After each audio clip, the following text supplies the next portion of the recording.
you want, we can just get started and Peter can just give his update afterwards, if that works for everybody. Sounds fine. Makes sense. All right, let's do that then. All right, McDowell, you're up. An update. Hi, everyone. Maura Fitzgerald from McDowell Communications Group. I'll try and keep it quick. The last time we met, I think we talked about how we're using STEP as the, kind of moving forward overall kind of branding for the transitional plans that we're going through over the next several years and into the future. And that STEP is intended to transcend and outlive the current ARPA funding. It's reflective of the DDS mission, values, and goals, and really kind of encompasses all of the assistive technology supports and other services that are going to help individuals transition to more independent settings in their lives and in their work. So I'm going to share my screen and share with you all the STEP logo that has been created. If you guys can see my screen, this is the STEP logo, just different iterations of it. But the color palette was selected to be compatible for people who have color blindness issues, and we wanted something that was kind of bright and colorful and cheerful and reflective of the kind of onward and upward nature of the transition, but also that things can, as you can go up, you can also come back down if it's necessary. So that is the STEP logo that we will be using on all of our branding moving forward for one-pagers and other things, which I'll talk about in a second. Nice. Just an update on the video series that we've been working on. We now have 5 videos that have been shot and are moving into kind of post-production and editing. So we were out in East Hartford at a community companion home on March 21st and had a great day with one of the community companion home providers and the individual who lives in her home. Last Thursday, we were out in Meriden at a clustered apartment living situation and shot video footage for assistive technology and remote supports. And then on Friday, we were out in Canton shooting in-home supports and supportive housing. So at all 3 locations, we had excellent interviews from the individuals who are receiving these services, in some cases their family members, and we really we didn't do it, but the interviewer got to talk to them about kind of their concerns going into moving their loved ones into these technologies, and kind of what they've seen, what those technologies and supports have done, not only for their loved ones, but for themselves and for their relationship with their loved one. So I think they're going to be really, really powerful when they come out. We are waiting right now on a timetable from the production company to let us know when we're going to be able to start seeing rough cuts of those videos. They are being worked on. And then we have 2 remaining videos still to be produced, one on employment and one on self-direction. We have a couple of individuals that have been identified for the self-direction video, and we're working right now with the production company to kind of figure out the logistics of getting that video shot. And then we're still working with DDS on kind of the direction and the look of the employment video. But that's where we are with those. And I'm hoping that before the end of the month, we will have at least one of the videos done, finalized, and ready to go. So along with the videos, we are also working on informational one-pagers. So there's going to be a one-pager for each of the videos. it's going to be kind of a 30-foot view of whatever technology or support was featured in the video. They're all going to kind of look very similar. The information will be laid out in a very similar manner. And it's, again, just to kind of complement the video, and can also be used independent of the video. The case managers and providers and others will have both the video and these one-pagers prior to the videos going out to individuals and families. So DDS staff, providers, and others who are kind of the frontline touch points for individuals and families will have both the videos and the one-pagers in advance. So when individuals and families start reaching out with questions, they're not blindsided by what's going on and they have the information. So the one-pagers will be there for case managers and staff or providers to be able to give to individuals and families to take with them. And it will have links and probably QR codes on it for people to be able to go onto the website to get even more information if they want to look further into what that technology or support is all about.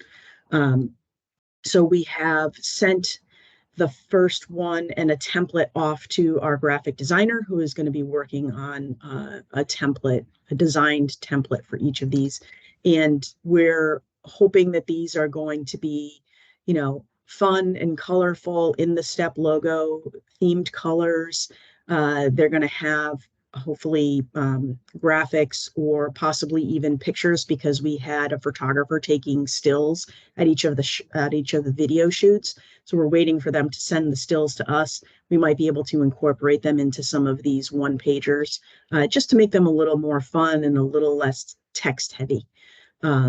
And we're in the process of putting together the other one-pagers. So those should hopefully be all set and ready to go when the videos are ready to go. And again, they're a complement to the videos, but they can also be used independently of the videos. So case managers can use these one-pagers and handouts if they want, before the videos even come out. And hopefully that'll be a good resource for the case managers and other frontline staff. And then this is just, there need to be some changes to this. I took a snapshot of this last week. This is a little difficult to look at, but it's the kind of April communications calendar right now. So things that we're working on and doing for individuals and families are in the light blue bar up here at the top. This is the technology and supports video series. Probably going to get pushed back a little bit. I don't see the first one coming out next week. We're also working on these DDS success stories. So again, a call out to all of you, if you know of individuals who are using these technologies or have gone from a level of support and care to a lesser level of support, with the use of technology, or, just using a support to be able to live more independently. We'd love to be able to do short interviews with those individuals and just do little highlights on them. And again, those will live on the website, hopefully with pictures and stuff, but also will be available to case managers and other frontline workers who are dealing with individuals and families, so they can, when they run across individuals or families who kind of are doubting whether a technology or support would be good for them.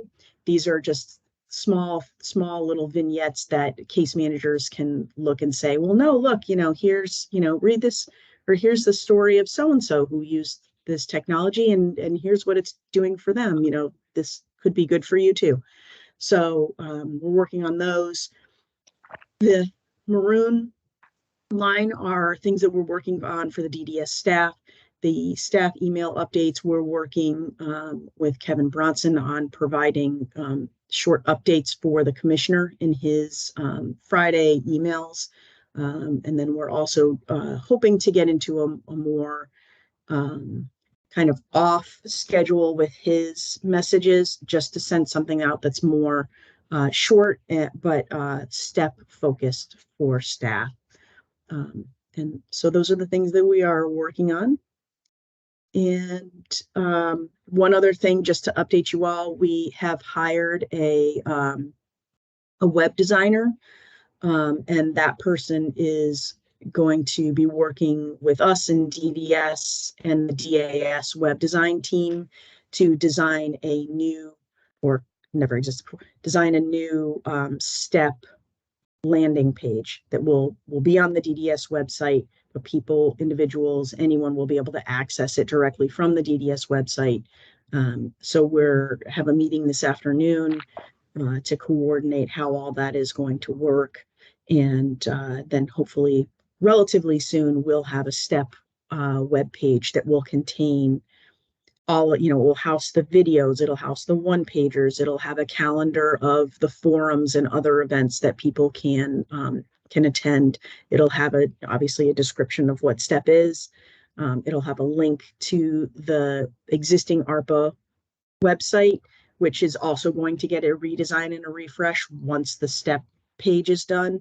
But if people want to get into the more granular nitty-gritty about funding mechanisms and the sorts of things that are on the ARPA webpage, they'll be able to click over to it pretty easily. So we're working on that, and I'll share the designs and plans for the website with everyone as those become available.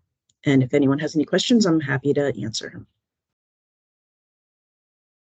Oh, sorry, I should also mention, we are working on the May newsletter that will go out. It's going to focus mainly on the 7 supports that are the topics of the 7 videos. It's also going to have a calendar of the forums and other activities that are upcoming in the month of May. So we're working on that right now, hoping that it's going to be a lot less text heavy than the first newsletter was. So we'll be able to incorporate some graphics and make it a little more visually appealing than the first one was, which was necessarily kind of long and wordy because it was the introduction to individuals and families as to what's going on. So that is in the works right now too. And yeah, happy to answer any questions that anyone has. Hey, Maura, Wayne Seidel here, DDS. Thank you so much. I have a statement and then a question. First statement, a lot going on. And boy, you're doing a lot of great work, your group. So really appreciate all of those different efforts to have effective communication occur. My question is about the videos. So for an example, the self-direction video that is still about to be worked on, is that just highlighting one particular success story or one scenario, or are there 2 or 3 individuals kind of in different settings that are going to be recorded? Same question applies for the employment situation too.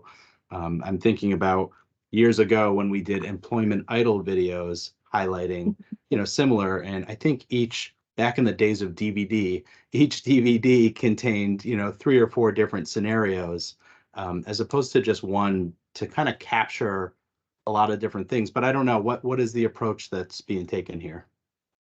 Maura Fitzgerald from McDowell Communications Group.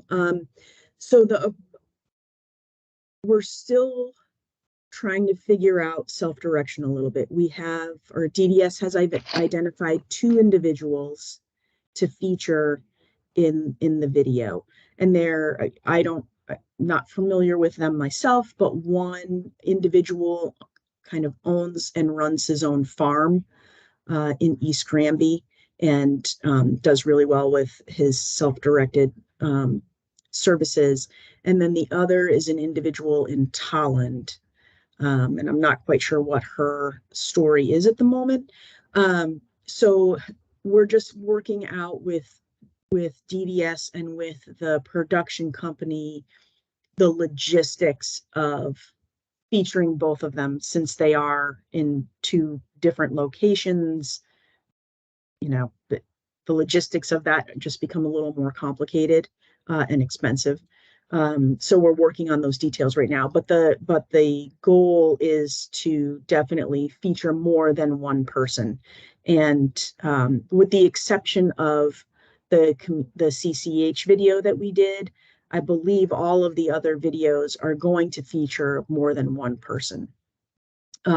So, and then on the employment video, DDS is still working internally with a few of the individuals on the staff, I think Trevor and someone else, to kind of identify a few different people or a few different ways that we can put that video together.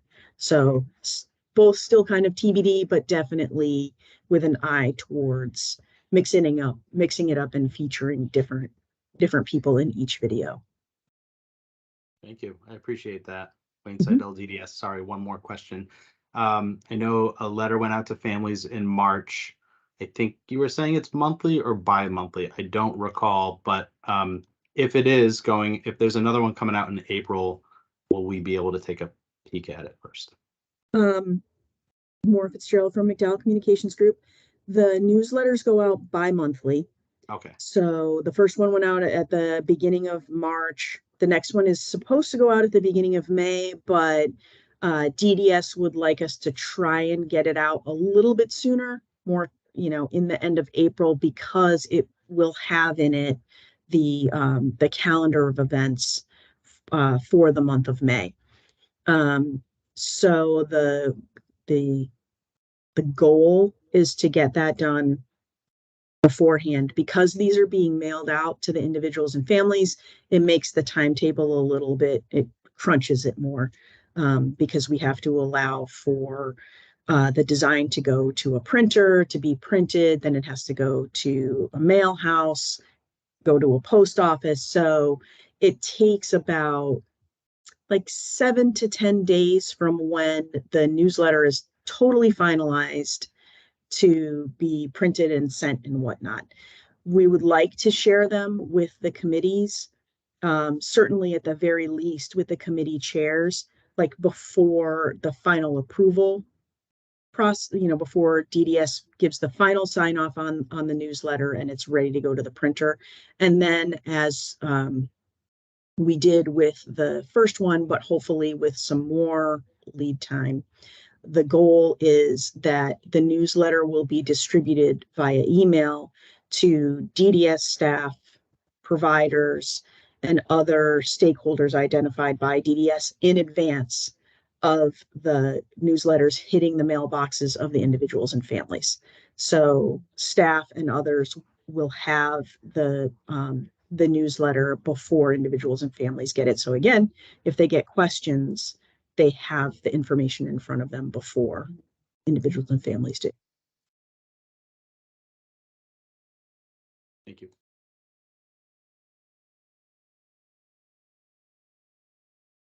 Hi, this is Princess DDS here. Just had a question about for the videos. Would we have an opportunity to see the videos and the one-pagers? I don't know if you might have mentioned it prior to it being rolled out. Oh, yes. To have Yeah. an idea of kind of, how it's looking and what the one-pagers are. Yeah, Sounds really great though. Yeah, Maura Fitzgerald from McDowell. Yeah, the plan with everything that we plan on putting out to individuals and families, whether it's, through the mail or on the website or, through social media, however things are going to go out to individuals and families, the plan and the intention is to make sure that DDS staff and providers and other stakeholders have those materials in advance before the individuals and families do. So everyone will have a chance to review them and see them before it goes out to the public. And with the videos, we certainly are hoping that we can provide kind of a sneak peek to, I'm hoping that we can get those links to the committee chairs, and then you all can share them out to the committee members, so that everyone kind of can have a little sneak peek before others get to see it.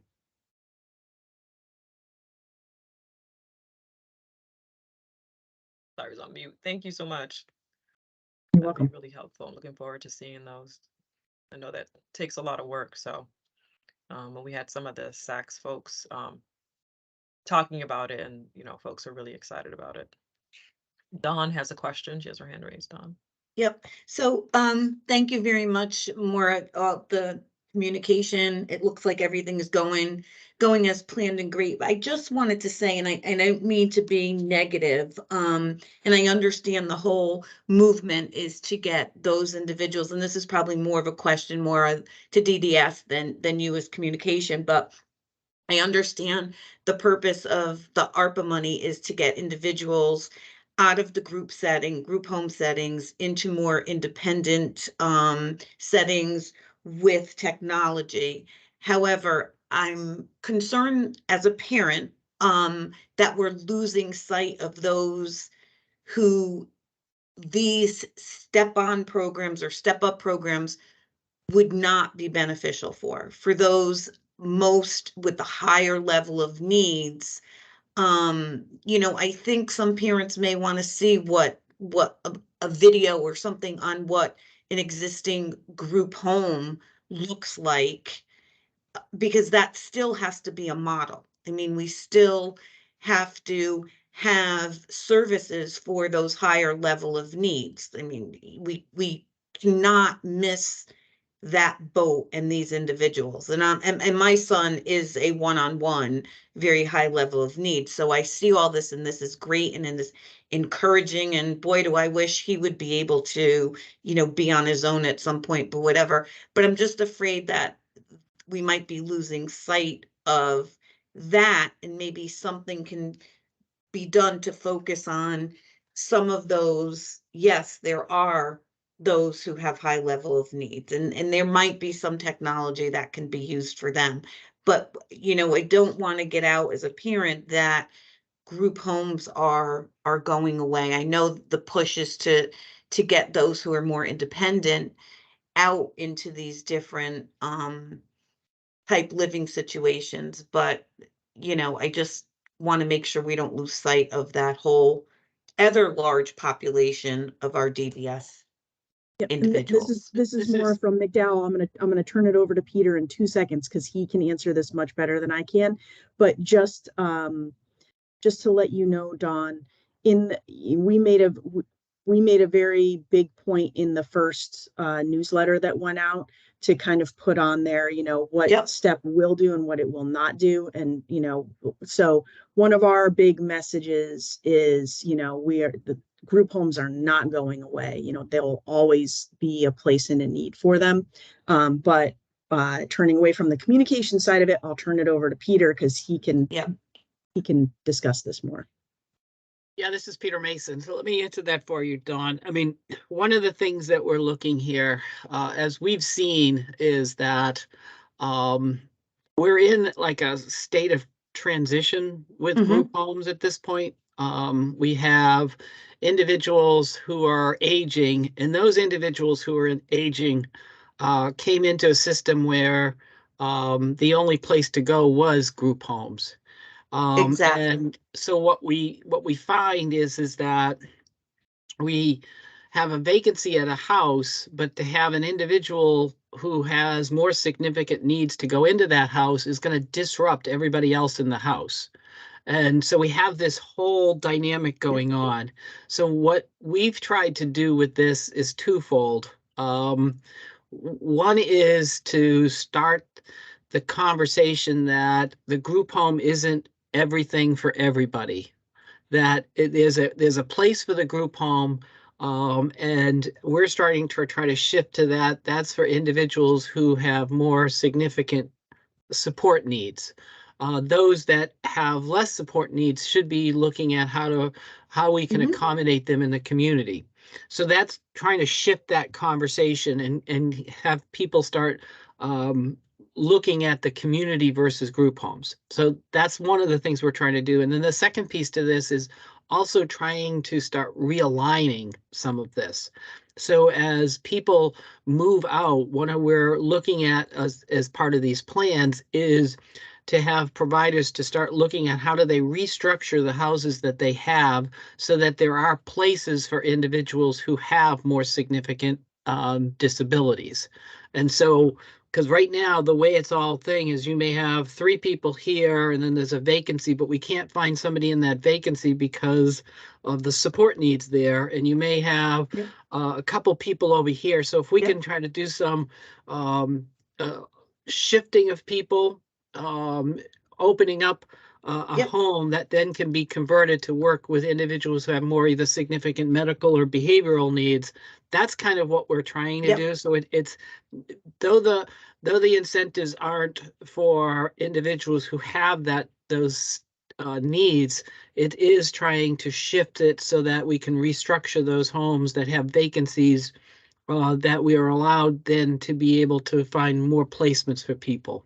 Got it. Okay. Right. Yep. And that's what I figured. I just wanted to make sure, again, Dawn DeMatteo parent, that we're not losing sight. And I do agree. There's probably, and I look at my son's group home, there is one high functioning individual there and the others are very low functioning. So, you know, I could see where the whole shift would be. I just want to make sure that we don't lose Yeah, we're sight trying. of Yeah. those that need it. No, we're not trying to, but we're also not, we don't want people who can live in the community think the only place that they can live is in a group home either. Yeah. So we're trying to change that conversation and say there are other options out there. There's supportive housing out there. There's a cluster IHS settings. There's places that will provide the supports, but it doesn't necessarily have to be in a group home where you're paying for the bricks and mortars. It's that those should be for individuals who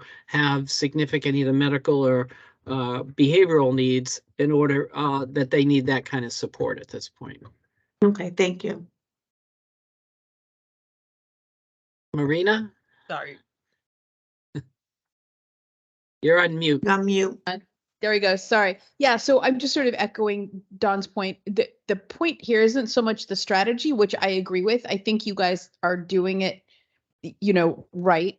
It's more about telling the story. So the story, if you look at it one way, and if I'm a parent with a very high needs kid, it can sound like, oh my God, what my kid has and needs is going away because there's such, or at least could be at risk or could be disappearing because there's such a focus on this exciting, new, less restrictive option, where the reality, and maybe that's the story that needs to be understood in a more balanced way, is, hey, there's a lot of individuals who have been getting more than they need, more being more restrictive, more intensity, more something. And they actually have the capability to move to something less restrictive, more independent. This is a super exciting thing. And as they move, that actually makes room for others and balances things out. In the same way that in the educational world, they talk about a continuum of supports from least restrictive to most restrictive. There's sort of a parallel here. And I think that if we're able to tell the story that says all those options are still there, we're just going to feather it out so people are getting only what they need. And that's actually really cool. That story will not scare anybody. And that's, I think, the point that we're trying to get to. That's a good point. And that's why we have communication people to help us how to change that story. It's taken us a while to get people to realize that the group home isn't the end all for everybody, and it shouldn't be. People can be in the community, but there are those people who do need that type of support need. So, how we tell that story is critical, and so it's good that we have Maura here to help us in terms of trying to change that story. Princess here from DDS. I just wanted to add to that point, too, that is one of the things that we did actually highlight or talk about in the last forum, Marina, as far as making sure that we communicated that messaging to folks. It was the forum talking about employment, the ARPA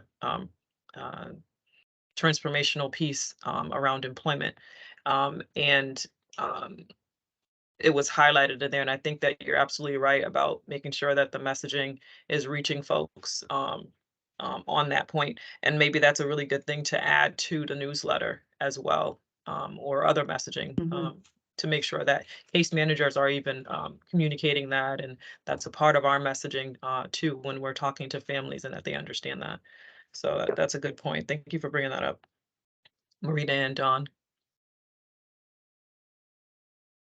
And Wayne, I thought Wayne had his hand up.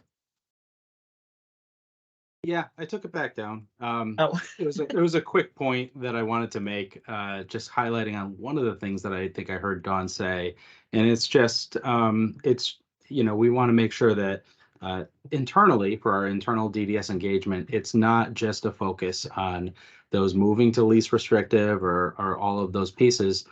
Those with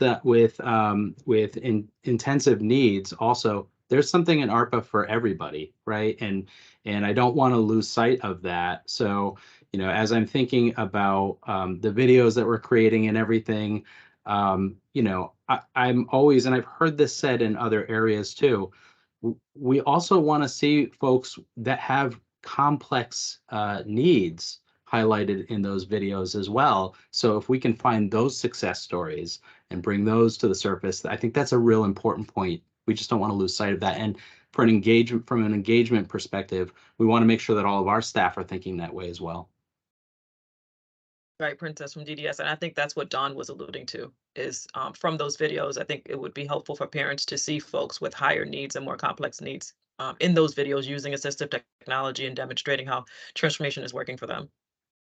Yep, this is Dawn DiMatteo, parent. I would be more than happy to give the okay if a video wanted to be made around my son and his needs or whatever. But thank you, Wayne, because that's sort of what I was getting at is we have a wide variety. So you also don't want to scare parents who have children with or adult children with complex needs that, whoa, there's nothing there for me. We're already in panic mode when you have a child like that, not knowing what's going to happen. And then to see, well, this is wonderful. And those that can be independent, God bless them. It's wonderful to get them moving, but I think it's also important for parents to see that there are options, and DDS does have options and does work with an array of different needs of individuals. So thank you, Wayne.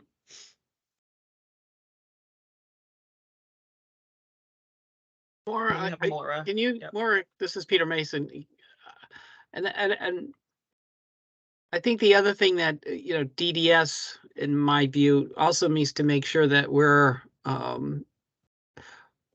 making sure that there's options all over the place. And so you're right. But it also means that there are some individuals who have significant behavioral medical needs who can be in the community.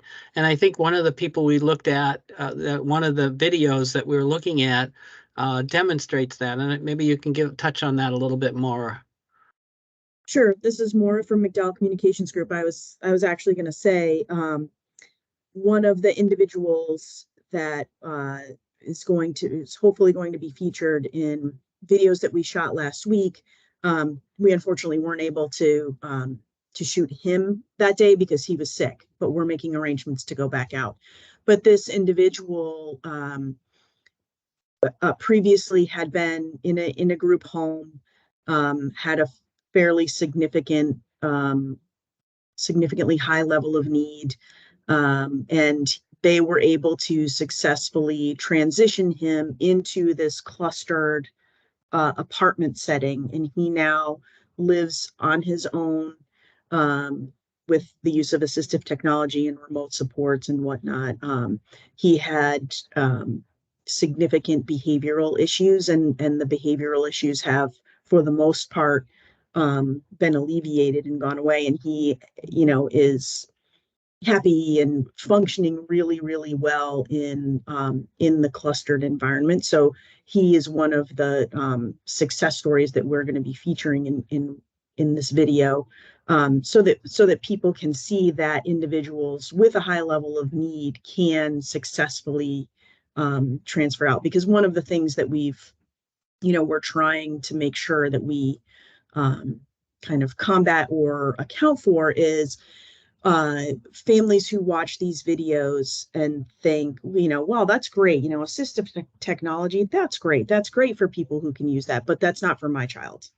So we want to be able to give parents the opportunity to see the possibilities that might be out there for their children. And for some, those aren't realistic possibilities, but for some they are.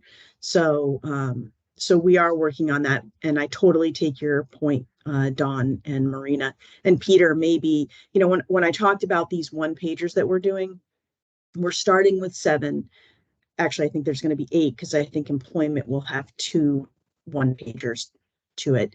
But we're just starting with those so that we can marry them up with the videos that we're working on. But there are going to be more that are made because there are obviously more than just 7 or 8 services that are available. So Peter, maybe one of the one-pagers that we should do is a one-pager on group homes, because people should know, what that option is. Oh, absolutely. And I Yeah. think, that was, when that came out, we came up with what the list of all the different DDS supports are, and that does need to be, all of the supports need to be looked at the same way in terms of the same formats and stuff like that. Yeah, so absolutely. Princess from DDS. Yeah, great points. Thank you guys so much. This is why we have this dynamic of folks involved in this committee, because we really need all hands on deck and all perspectives as well to really support the messaging and making sure that we're really not missing the mark. So we're thankful for that. Is there any more questions pertaining to McDowell's update? If not, we can move on to Peter's update real quick and Deloitte, because we have some other just I'm gonna keeping I'm up with gonna time. defer mine and have Deloitte go first. Okay. Great. All right, so I'm Julie Oak from Deloitte, and we're going to provide sort of a high-level update. Princess requested we share a bit about phase 1, looking ahead to phase 2, as well as some updates for some of the plans that have been submitted. And Betsy will jump in as needed. So we have officially completed phase 1 that formally finished up on the 31st of March. However, we have very excitingly been receiving some more plans that we're, continuing to accept as part of that, just to continue building momentum. And we even received a plan this morning, which was great. So we're excited to see those. And I know the regions are working through reviewing. In terms of sort of some high level updates on what those have looked like, we've received 7 plans, and there's been representation from all the regions and a fairly even split between residential and day. And one provider even submitted a plan for both residential and day transitions.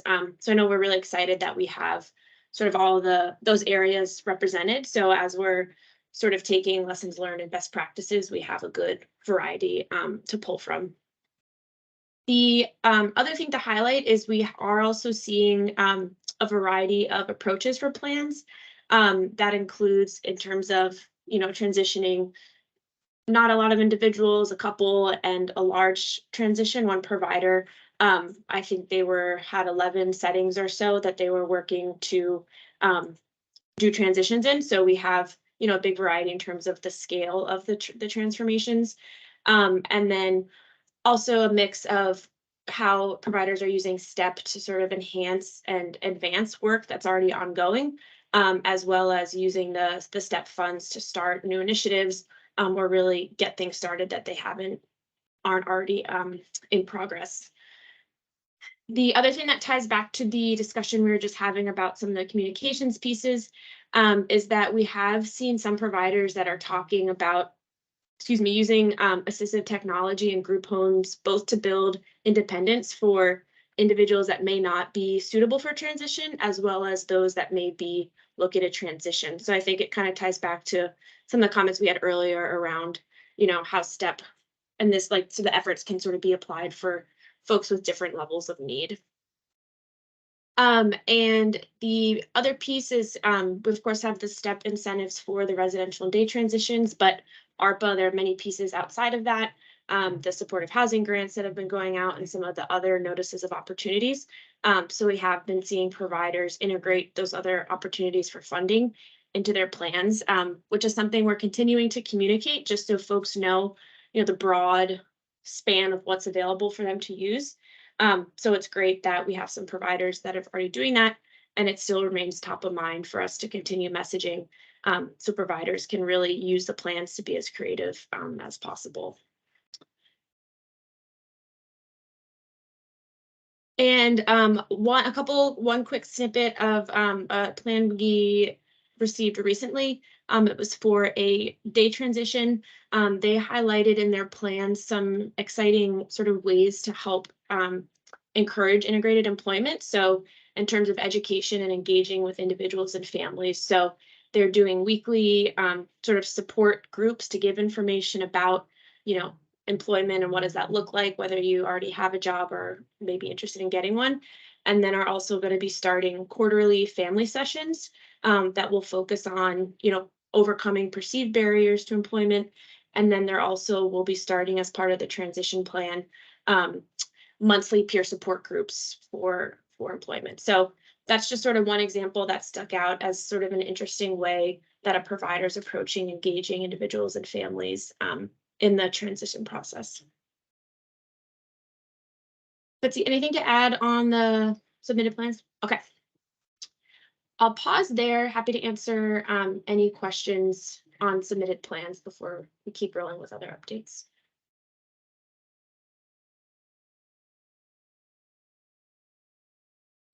Well, feel free to raise hands as we keep going.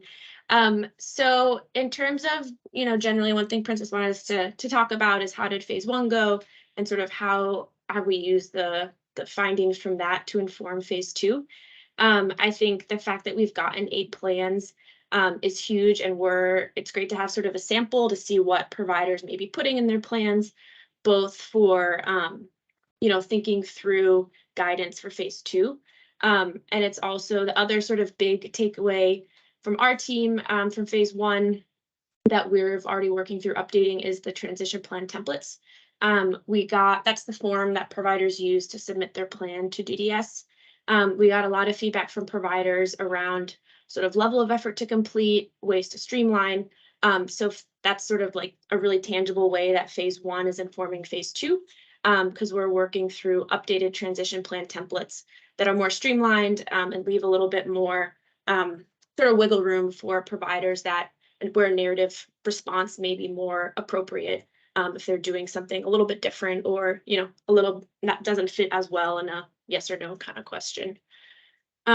So the short answer to that question is the submitted plans are going to be informing the approach for the sort of future guidance we'll be providing. So the big difference in phase 2 is that we'll be having the informational sessions, which we've talked a little bit about with those educational materials, as well as guidance materials and training courses for providers that are really geared towards creating a plan, using the template and some of those tactical pieces just to provide more support to providers, DDS staff, case managers, etc.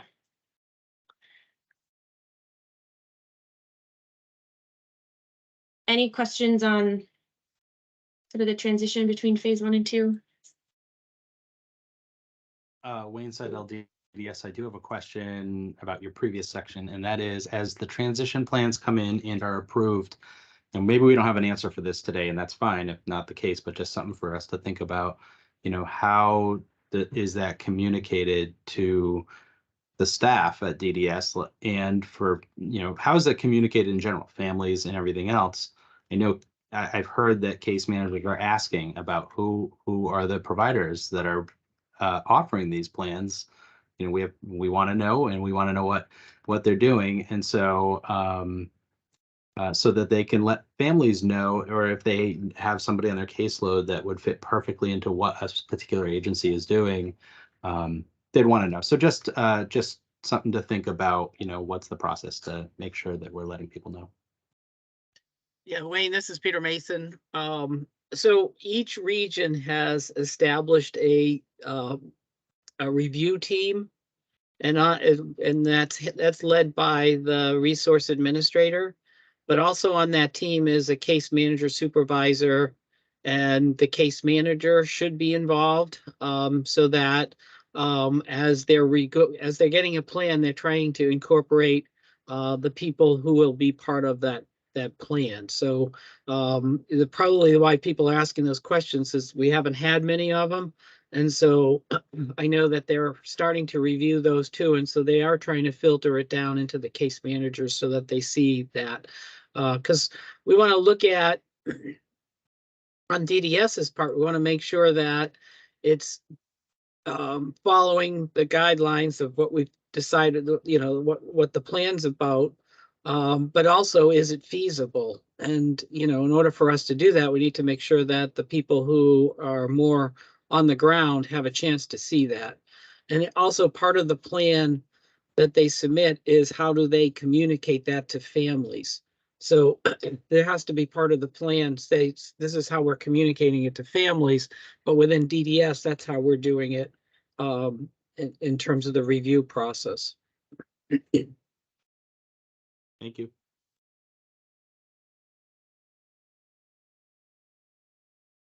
Any other questions or? Oh, okay. This is Betsy Bella from Deloitte. I would just add that no plan's been fully approved yet. They're all moving forward, but they're very much in the conversation, figure out the details, make sure the budget's working correctly stage still.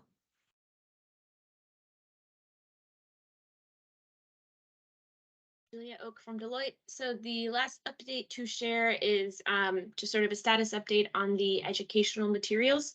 As a refresher, that's the outline we shared with you all, and then the sort of proposed look and feel template.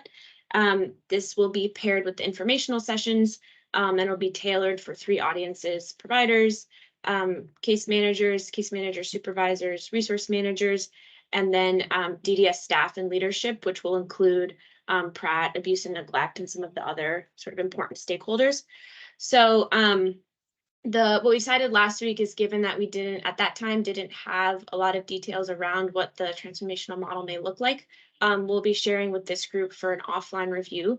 The exciting update is we have a much firmer sense as of last Thursday in terms of what the transformational model may look like. So on our end, we've been going through and updating a lot of what was previously placeholders in that template with some of the details based on the transformational model activities. For sort of how did we land there, how did we get there? Last Thursday, we hosted a session with DDS leadership where we went through basically a prioritization exercise for a lot of the different activities our team had identified. So that was really helpful because it was able to help us sort of whittle down a really long list of potential things DDS could pursue and help prioritize and determine, what might actually be part of the transformational model. So we're working towards sharing an updated copy of that with DDS next week.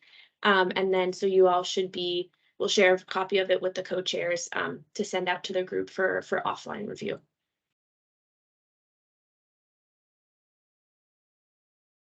And that's it from our end. So. Okay. Princess from DDS here. Thank you so much. That was a lot of good updates. I'm really excited about seeing that outline. Does anybody have any questions about that before we move on to the next topic on the agenda? No hands. Okay. And nothing in the comments. I'm checking the comments as well. All right. So Peter, do you want to be up next here? Give that quick update. All right, thanks. Sure, hold. See if I can.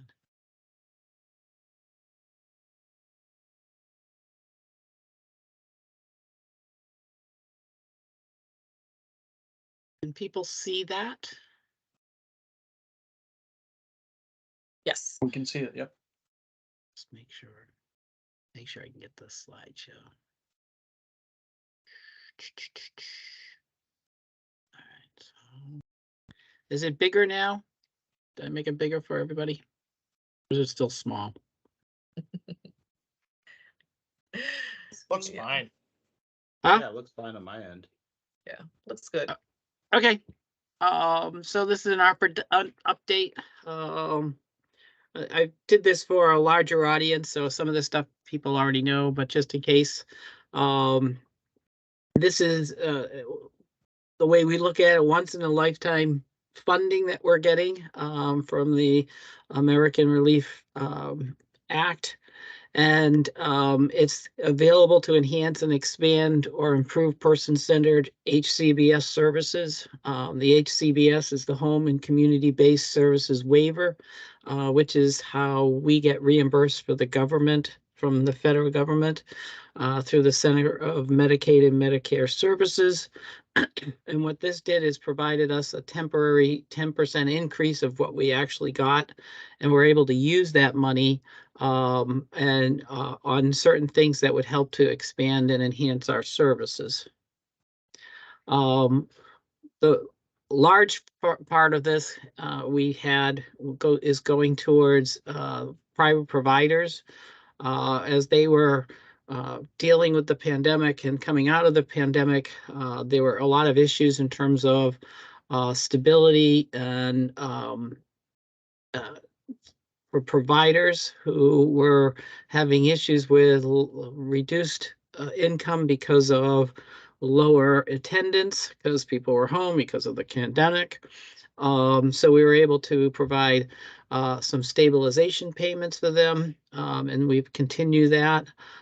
They got their first payment in March of 2022, and they had their second one back in October, and they'll get one more payment on October 23rd in 2023.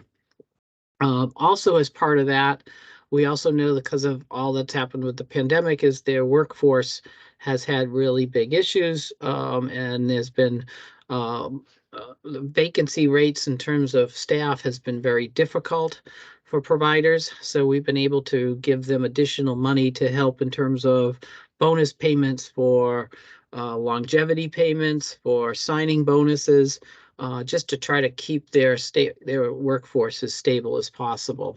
And the last piece of funding that they also got was money to help them in terms of infrastructure improvements through technology, trying to use this money to help upgrade their services and systems to help them move forward. So that was a big part of the money. Another thing that is part of this is also the expanding the use of assistive technology. So to date, we've already issued about $600,000 of grant money.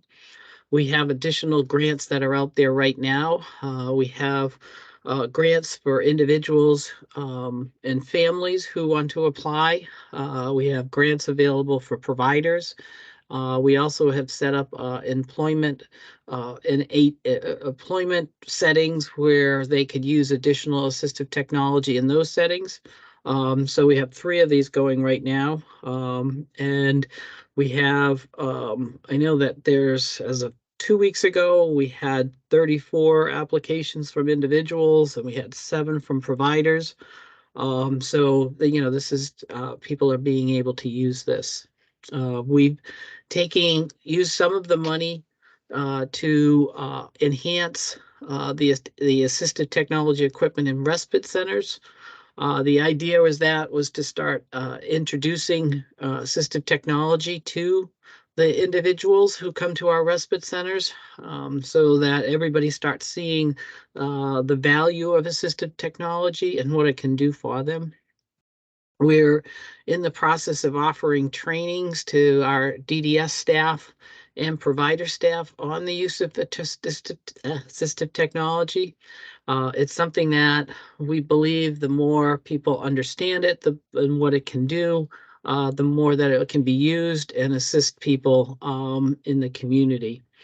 We're in the process of purchasing equipment for what we call an AT&Me program. And what this is a program that we will be training our self-advocates on assistive technology. once they're trained, they'll then be able to go out and teach other individuals about assistive technology. And once they feel comfortable that they know, have a good grasp of it, there'll be a bag that will have some assistive technology pieces to it. I think one of them is a tablet, so that they can start using it and start getting used to assistive technology. And then recently, we just issued a request for proposal, which will be for either 1, 2, or 3 companies. And the idea here is it's been very difficult and time consuming to get assessments for people for assistive technology. And so what we were trying to do is to help move this along. So this RFP then would designate an agency, either for the whole state or in the region, that would be the go-to agency that people could go to get an assessment. Once they have the assessment, the company then would put together what the assistive technology equipment they could use. That then would then go to Pratt. Once Pratt approves that, it would go back to this same company, who then would purchase the equipment and install the equipment, and then they would also train the individual. So it's like a one place stopping for individuals, just to keep this thing moving and getting the equipment out there for people. So we're hopefully that this will help introduce assistive technology more into for people's lives. We've also expanded, we're trying to expand our supportive housing model.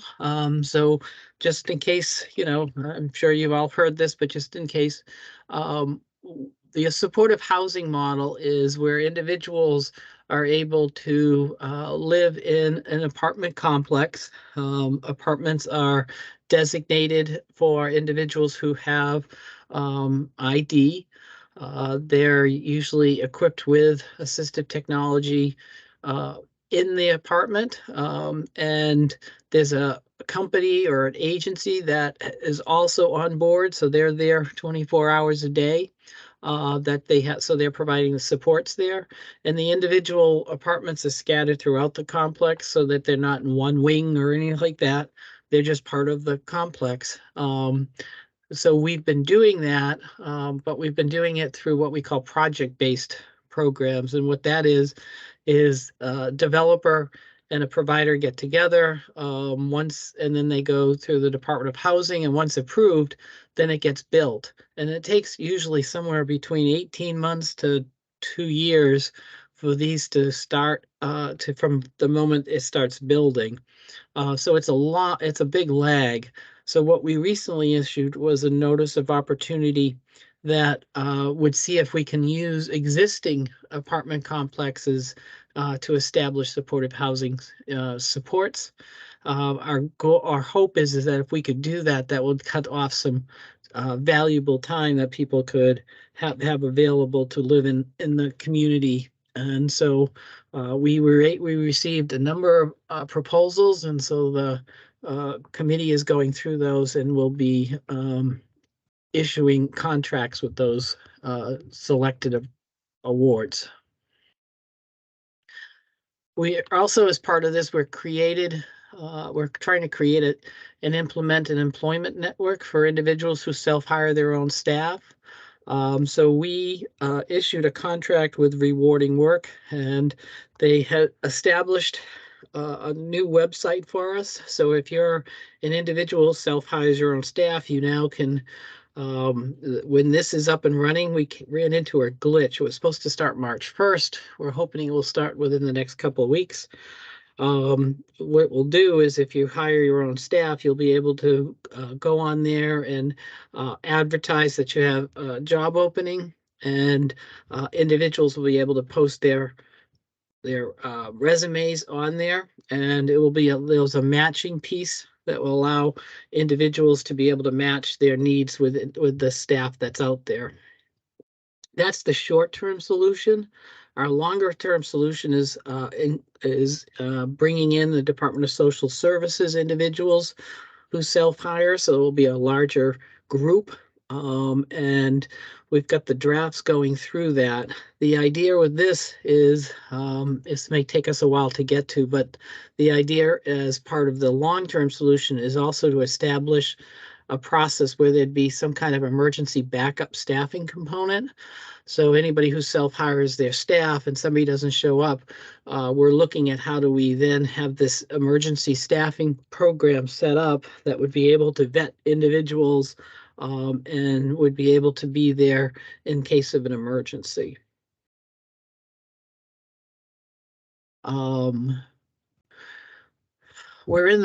We're working through the whole universal assessment and our level of need.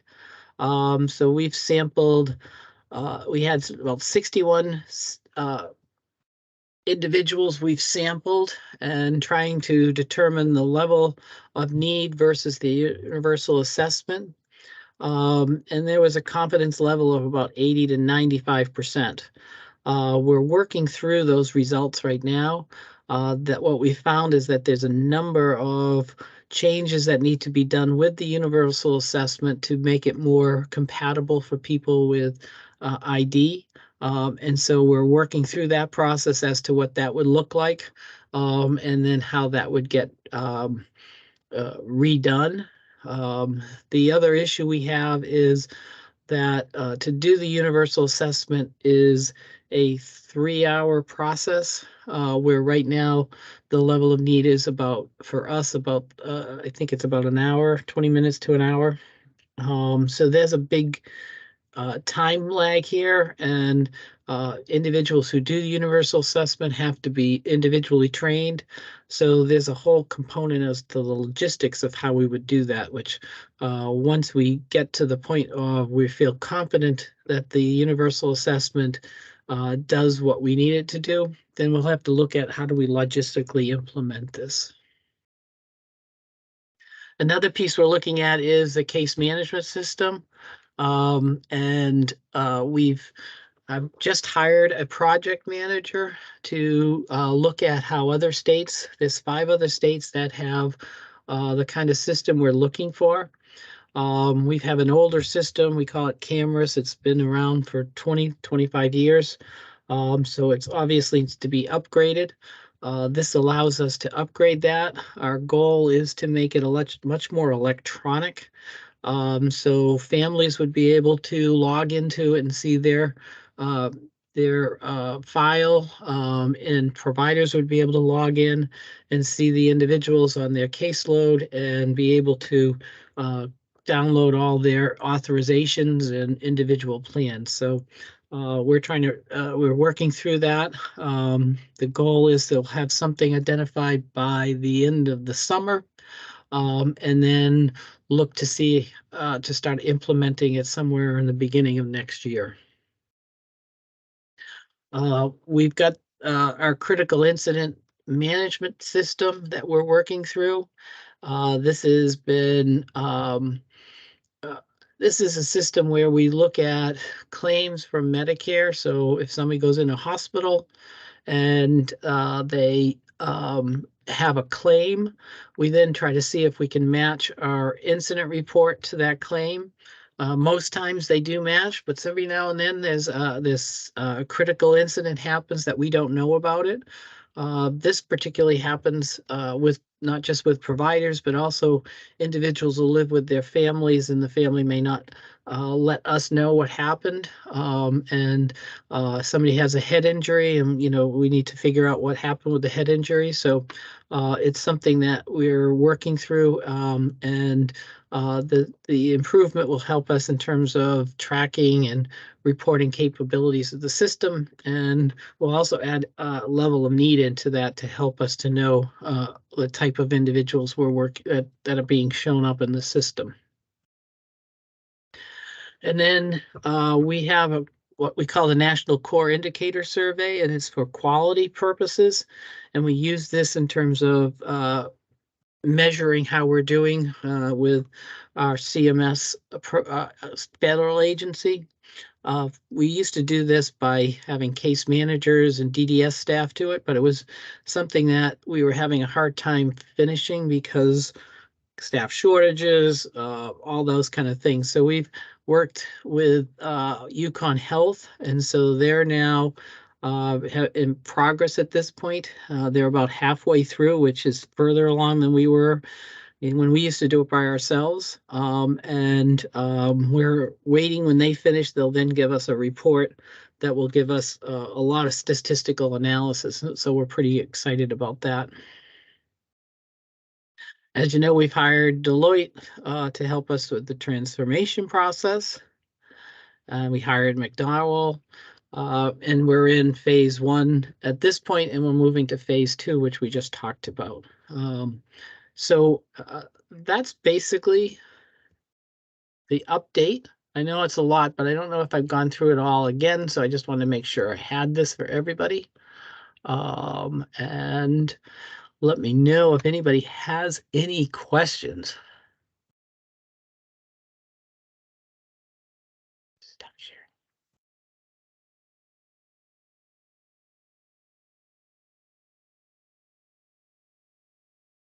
Says from DDS here, looks like it was a very, very thorough update, Peter. Really appreciate that. I think you touched on every component of transformation anyways.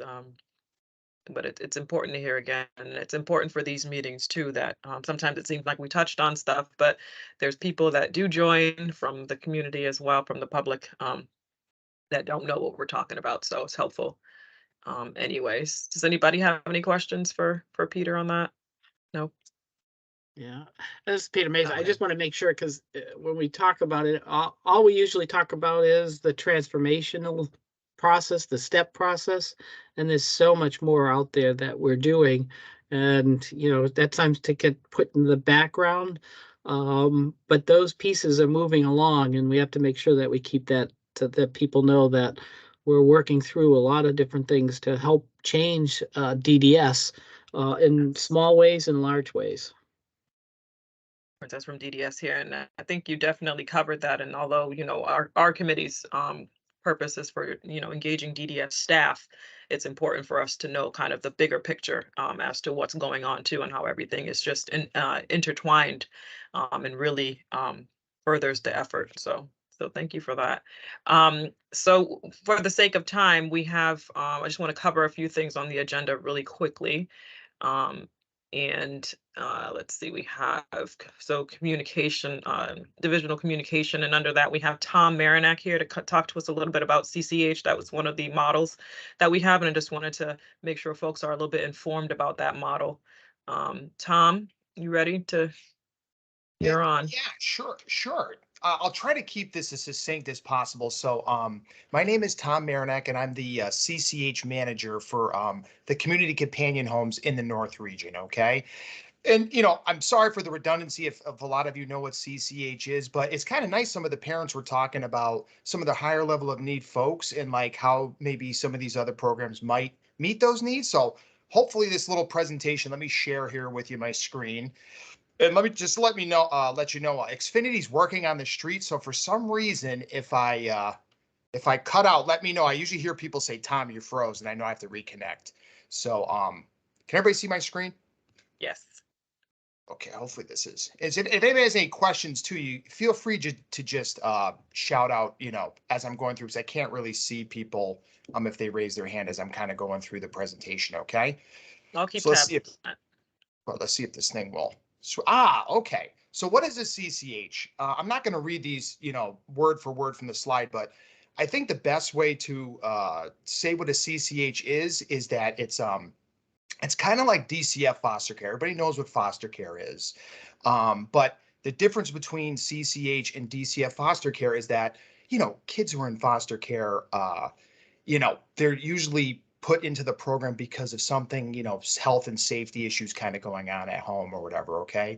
This is a completely different model where it has to be voluntary between the individual as well as the home that gets licensed. So these are family homes that get licensed in the community to provide a home living environment for DDS folks. Okay. And so what happens is what's nice about our CCH is that they get licensed every year. So they go, so instead of every 3 years, like say I used to work in group home settings and stuff like that, I think it's 3 years every when they get relicensed. Ours go through a stringent process every year. So that way we make sure that everything's like up to standards, okay? And like it says on the slide, to make sure the health and safety and social needs of the individuals are being met. And what's nice about CCH is there's a very intricate matching process that happens between the individual as well as the CCH licensee. So just like when we try to give the information about an individual looking for a potential home, we have records of the whole person's life.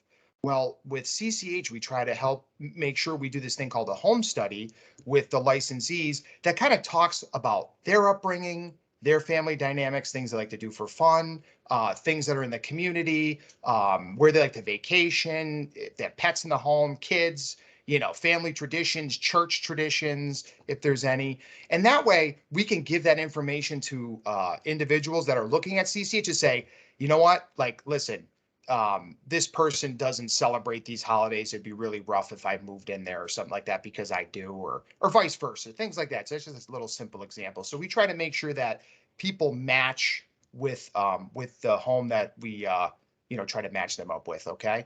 And a CCH home is supported by a team that has a CCH case manager. There's a monthly technical assistant that goes in the home to make sure all the licensing standards are kind of kept to that high level. And they kind of go over like, they have to keep receipts of over $20 that the person purchases. They have to make sure they keep records of like doctor's appointments, maybe different activities they've been on. If there's a behavioral support plan, fire evacuation tests that kind of go on, that kind of stuff. Okay. And there's a nurse and there's a behaviorist as well. So in other states, it's interesting because I'm shocked that in other states, hearing you the parents talking over here about like group homes, it's interesting that some states don't even have a group home model, which I was shocked to find that out. Like in Vermont, New Hampshire, Maine, it's actually like even in Rhode Island, CCH, which they call shared living, is their main residential model. So people living in homes in the community. The average length of placement is close to 10 years. And our longest placement in North region, which I thought was mind blowing when I first, because I've only been in this program about 8 years, is 36 years. So this person came out of the Mansfield Training School, went into this family and has been with the same family for 36 years, which is unbelievable. We also have another home where the woman, her mom was the licensee. And when her mom became too, she had her own medical issues, couldn't take care of this person anymore. The daughter took over and became a licensee and actually had her until she passed away just last year. So it's really like this great model that people, they really put their heart and soul into it, which is really fantastic. Okay. So what are the core elements? Provide a safe and nurturing environment. They really try to make sure that, like, a lot of family members sometimes are nervous, like biological families are like, oh geez, if they move in with this family, am I still, in their lives? And every home is different. So we have folks that leave on a Friday after day program and they come back to the CCH on Sunday. So it's kind of like some folks, it's almost kind of like getting out of mom and dad's house, just kind of like how a kid goes away to college or whatever. Like sometimes it's almost like parents want to make sure that, like, hey, what's going to happen when I'm old? My son or daughter isn't really meant for a group home. They really don't have enough skills to live on their own. And that's kind of where CCH kind of comes in, that magic kind of middle there. Okay.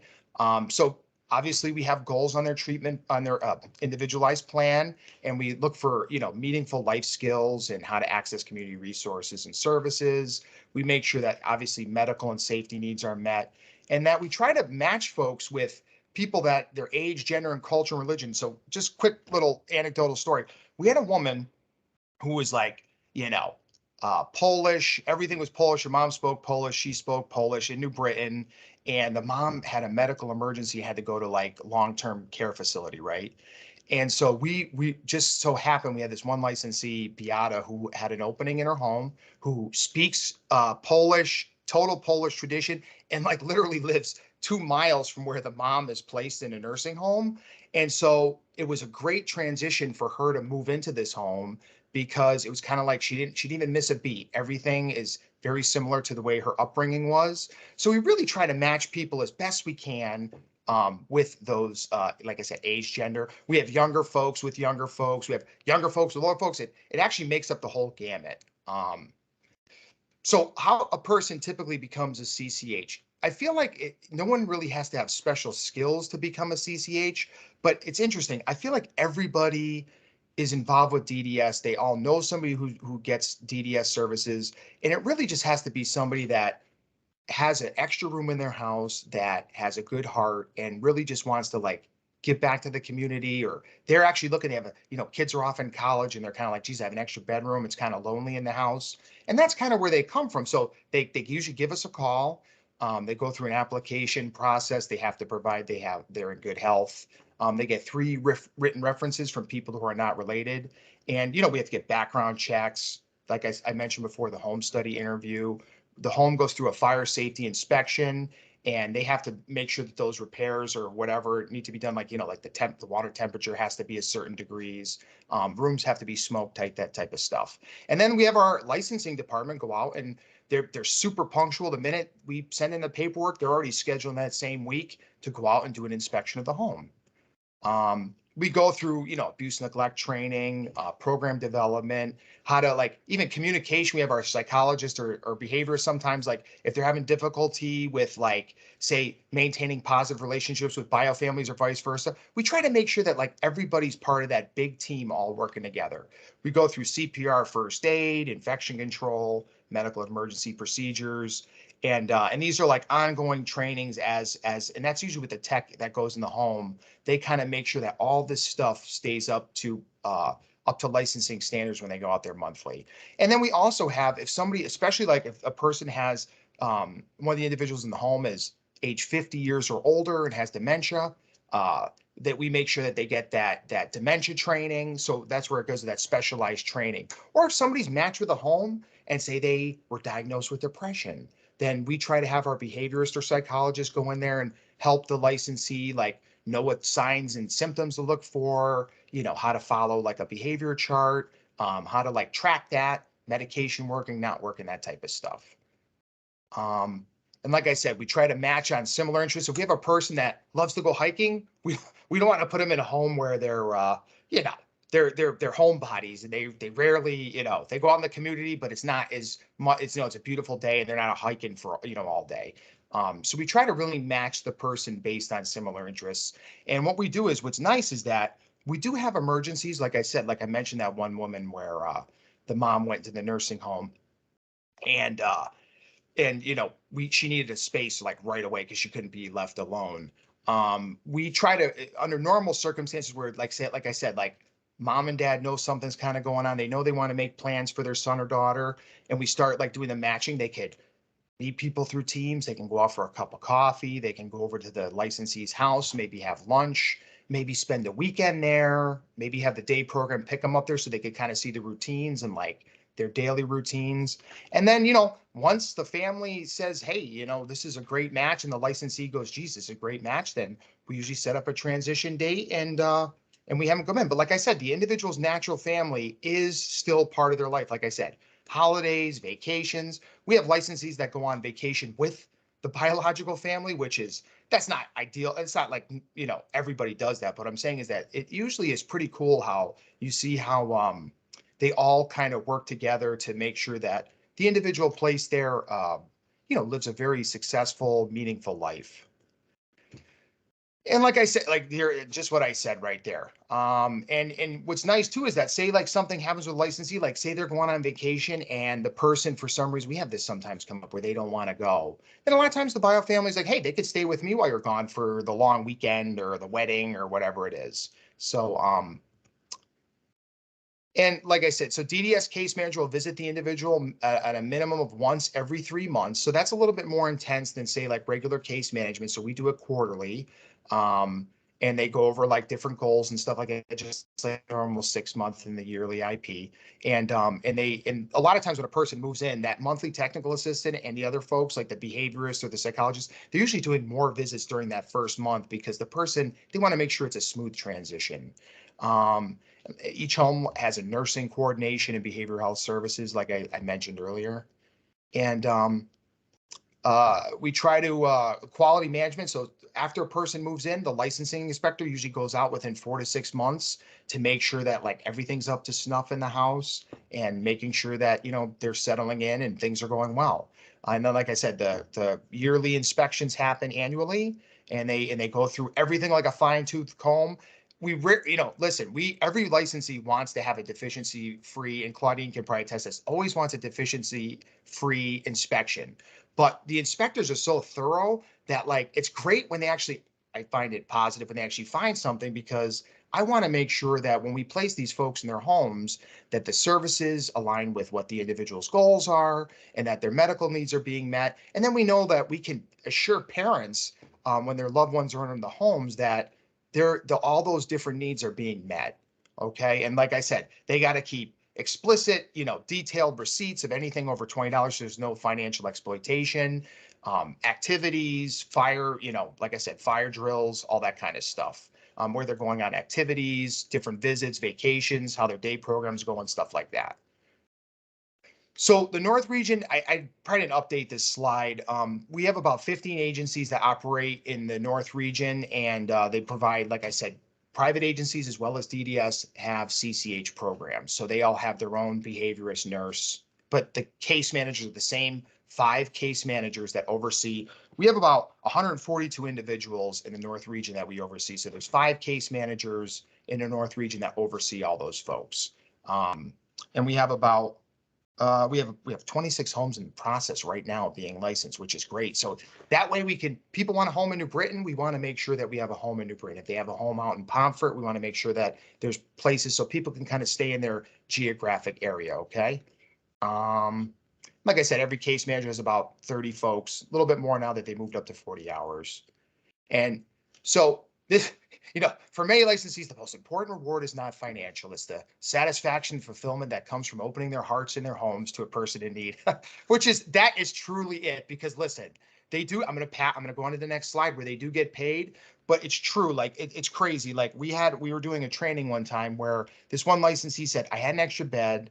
I could use the extra money, but now I can't imagine not having this person in my home. And that person's been with it for like 12 years. So it's really interesting that all different reasons people come to become a licensee, but all they really need is just to want to do something for somebody else, has an open home that's safe, and they want to provide that. And we do all the training and make sure that they have good supervision and make sure that they have that support they need to make sure that that placement is successful.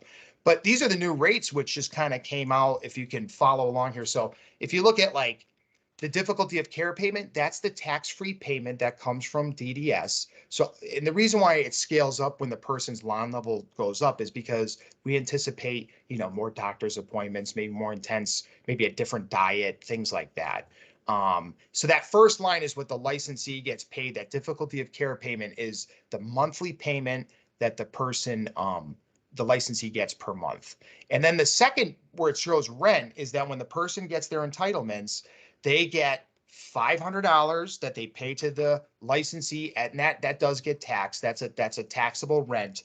And then there's an extra, what's the new personal needs allowance? I think it's $414 now. So they would get like a check for like $914 a month. 500 goes to the licensee, and then 414 goes to whatever they like to spend their money on. And that's where the licensee has to keep track of anything over $20 that they spend it on. And then and so then you see the annualized rates. And then the bottom rates there where it says CTV rates, that is what the agency, like we have a private agency oversee, that's what they get paid to do the supervision and oversight of that home. So per month, okay? And then this just kind of goes into what I was just talking about, what entitlements are.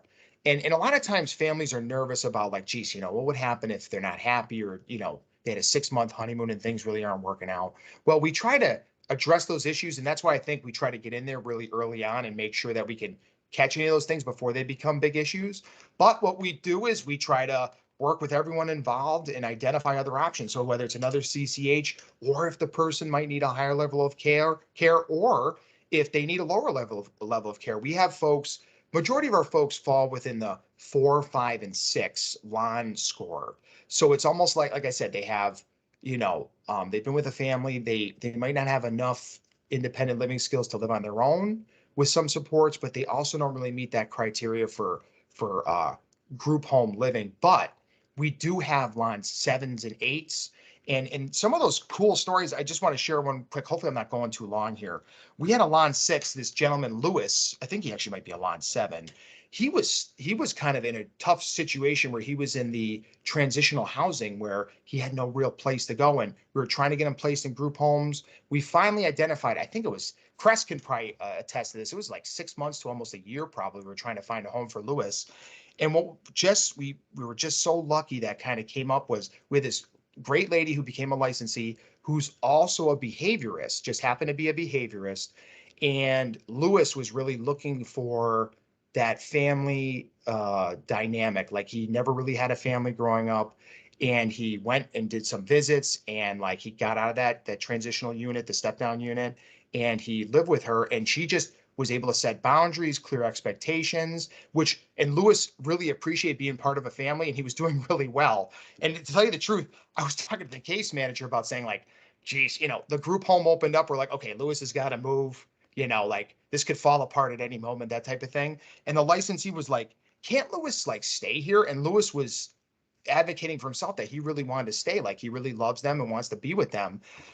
And so, after deliberation, I was like, geez, we can't really stand in the way of him having a family. And they're still doing great. And that was like over a year ago. Like they do Christmas, they're doing like different holidays. He's going into different, family activities. The family, their extended family has taken Lewis in as like just another part of the family. So there really is successful homes that even when they sometimes look on paper that can be very difficult and challenging, we have these two twins, Alon 7 and 8, with challenging behavioral issues. And what's great with what happened with them was one of their old staff that used to work with them at the group home became a licensee for those two gentlemen, and they're doing great over there. But they might not do good with, but he just does a fantastic job with those two guys. And like I never hear a peep about anything that's going on negative. They're just thriving over there.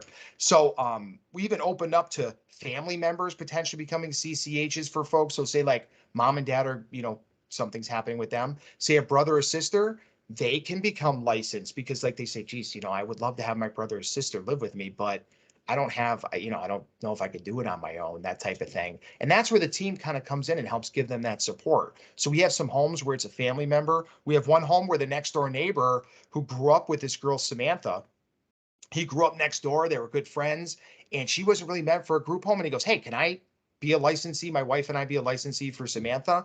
And they did. They became a licensee so that way the family felt great. And it was like, wow, we knew this guy growing up because he was our next door neighbor. And look, he became a CCH for her, which is great. And like I said, those are highlighted stories, but like there's so many of them within the homes. Like every home is different. But it's just such a positive program that I've been here 8 years and I still get super excited when I talk about it because it's such a great model. And when you get a person matched with that, that right home, it really is amazing to witness.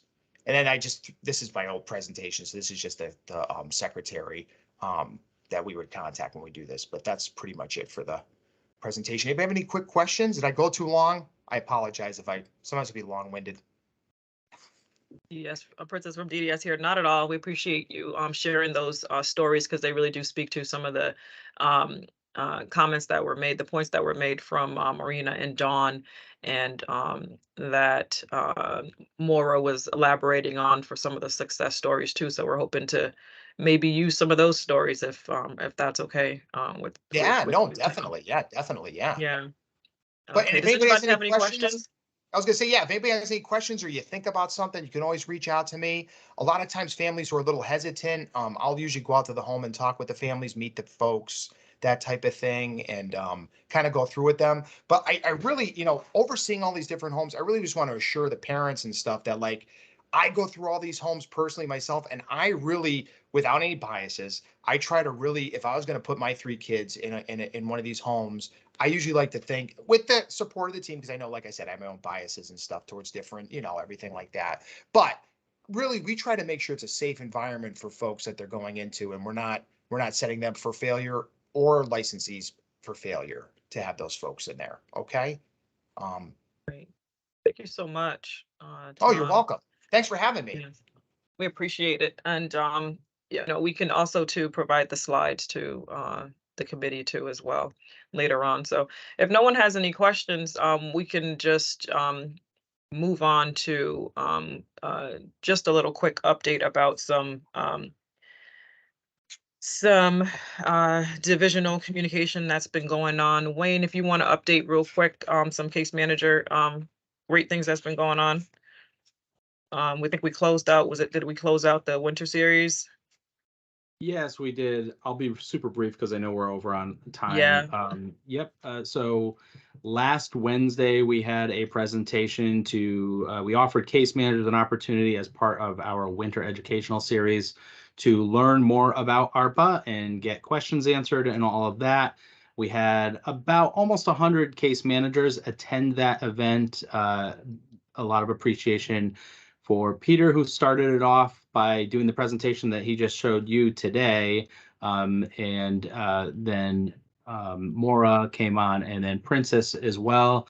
So, Peter gave that overall picture of all of the different things that were involved with ARPA. Really important for case managers to get an understanding of the breadth of things. Maura did a lot of great information about the results and the information that we've learned in some of our polling efforts and all of that. And then also STEP, like the transition from move on to STEP, and explaining that to case managers is really important. And then Princess helped tie it all together and help just case managers understand the big picture of how it all fits together. So really important. I'm going to have a recording up for those that couldn't make it, so that case managers can view that and be up on that information. It's not the last of our efforts. We'll continue with additional efforts. So thanks. Princess from DDS, thank you so much.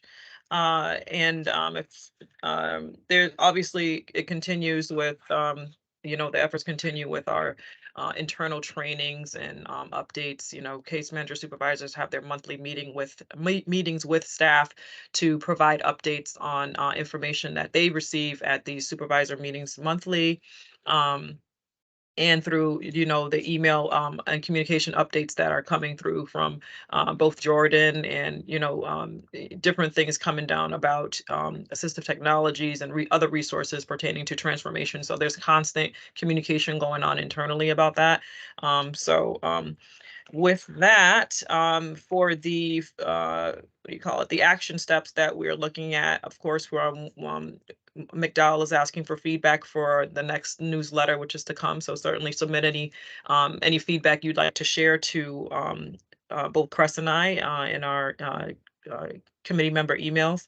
And also the DDS success stories. I know Dawn said that she wouldn't mind being involved to some degree with her son. So we will check in about that.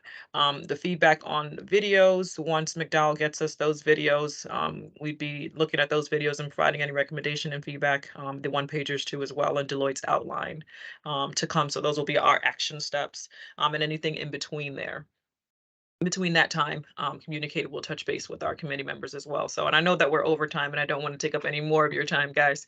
So if you don't have any questions now, certainly feel free to send them. I just have a couple comments here. Claudine, just complimenting Tom's presentation with a lot of success stories, and it's been really great. And that's it. No other questions. So with that, everyone, it was a long meeting today, unusual, but really great updates. We appreciate you all the updates and feedback and contributions. On behalf of Chris and myself and this committee, we thank you. All right, so you guys have a great afternoon. Take care. Thanks, Princess. Thanks, everybody. Thank you.